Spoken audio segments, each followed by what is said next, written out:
कक्षा 9 हिंदी अ कृतिका भाग 1। नमस्कार बच्चों, आज हम पढ़ेंगे लेखक विद्यासागर नौटियाल द्वारा विस्थापन की समस्या पर लिखित पाठ माटी वाली। बच्चों, विस्थापन का अर्थ होता है हटाना, यानी एक जगह पर बहुत समय से रह रहे लोगों को बलपूर्वक हटाने को विस्थापन कहते हैं। तो हम आज पढ़ेंगे प्रश्नोत्तर। तो प्रश्न 1। शहरवासी सिर्फ माटी वाली को ही नहीं, उसके कंटर को भी अच्छी तरह पहचानते हैं। आपकी समझ से भी कौन से कारण रहे होंगे जिनके रहते माटी वाली को सब पहचानते थे? इसका उत्तर है, माटी वाली अकेली बुढ़िया थी जो पूरे टिहरी शहर में हर घर में लाल मिट्टी की जरूरत को पूरा करती थी। टिहरी वाले उस लाल मिट्टी का उपयोग चूल्हे चौके की लिपाई और मकान के कमरे दीवारों की लिपाई पुताई के लिए करते थे। उस शहर में बुढ़िया का कोई प्रतिद्वंदी नहीं था। उसका कनस्तर बिना ढक्कन का हुआ करता था, जिसे हर कोई देखते ही पहचान लेता था।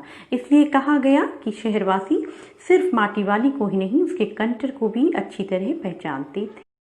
माटी वाली के पास अपने अच्छे या बुरे भाग्य के बारे में ज़्यादा सोचने का समय क्यों नहीं था?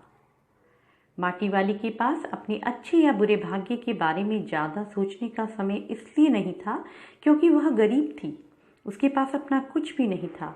दिन भर माठा कान से माटी लेकर टिहरी शहर में बेचते बेचते बीत जाता था। अंधेरा होने तक वह घर पहुंचती थी तथा अपने और अपने बूढ़े पति के लिए भोजन की व्यवस्था करती थी। बस यही उसकी रोज की जिंदगी थी। प्रश्न 3। भूख मीठी कि भोजन मीठा से क्या अभिप्राय है? इसका उत्तर है, जब हम भूखे होते हैं तो हमारा ध्यान मनपसंद और स्वादिष्ट भोजन की तरफ नहीं जाता, बल्कि हमें जो भी उपलब्ध हो जाता है उसे ही खाकर पेट की भूख मिटा लिया करते हैं। वही भोजन हमारे लिए मिश्री के समान मीठा हो जाया करता है, यानी भूख स्वयं भोजन में मिठास पैदा कर देती है। प्रश्न 4। पुरखों की गाढ़ी कमाई से हासिल की गई चीज़ों को हराम के भाव बेचने का मेरा दिल गवाही नहीं देता। मालकिन के इस कथन के आलोक में विरासत के बारे में अपने विचार व्यक्त कीजिए। उत्तर है, उस घर की मालकिन को पीतल के बर्तन विरासत में मिले थे जिसे वे बहुत संभाल कर रखती थी। उसे इस बात का एहसास था कि उसके पूर्वजों ने बहुत मेहनत की जमा पूंजी से पीतल के बर्तन खरीदे होंगे। वैसे भी विरासत की चीज़ें अनमोल हुआ करती हैं, जिसे अपने पूर्वजों की निशानी के तौर पर हमेशा अपने पास रखने की कोशिश करना चाहिए। इसलिए मालकिन ने कहा कि पुरखों की गाढ़ी कमाई से हासिल की गई चीज़ों को हराम के भाव बेचने को मेरा दिल गवाही नहीं देता। माटी वाली का रोटियों का इस तरह हिसाब लगाना उसकी किस मजबूरी को प्रकट करता है? माटी वाली का रोटियों का इस तरह हिसाब लगाना उसकी अत्यंत गरीबी को प्रकट करता है। उसे अपना और अपने बूढ़े पति दोनों का पेट भरना होता था, इसलिए किसी के घर से मिली रोटियों का वह हिसाब लगाती थी। आज माटी वाली बुढ़े को कोरी रोटियां नहीं देगी।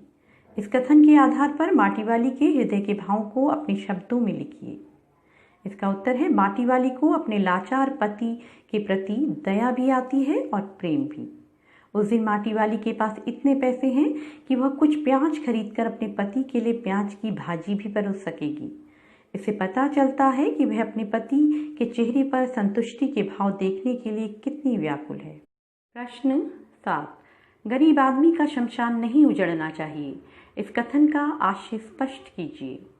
गरीब आदमी की जिंदगी हमेशा कगार पर होती है।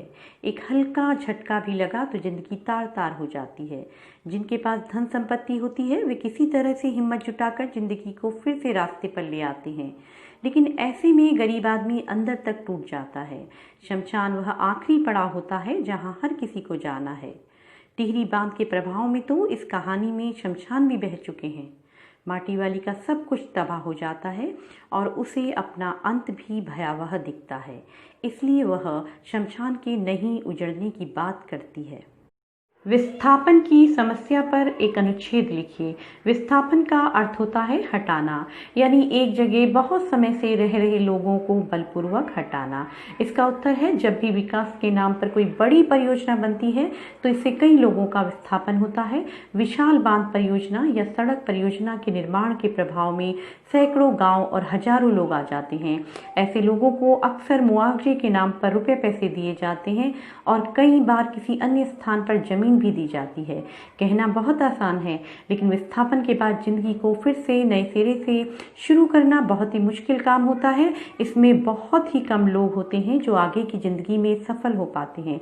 अधिकतर लोग इस प्रक्रिया में टूट जाते हैं, खासकर ऐसे लोग जो निर्धन होते हैं। विकास से देश का जबरदस्त लाभ होता है, लेकिन जिन लोगों की जिंदगी को छीनकर विकास किया जाता है वे हाशिए पर चले जाते हैं। माटी वाली वैसे ही लोगों में से है।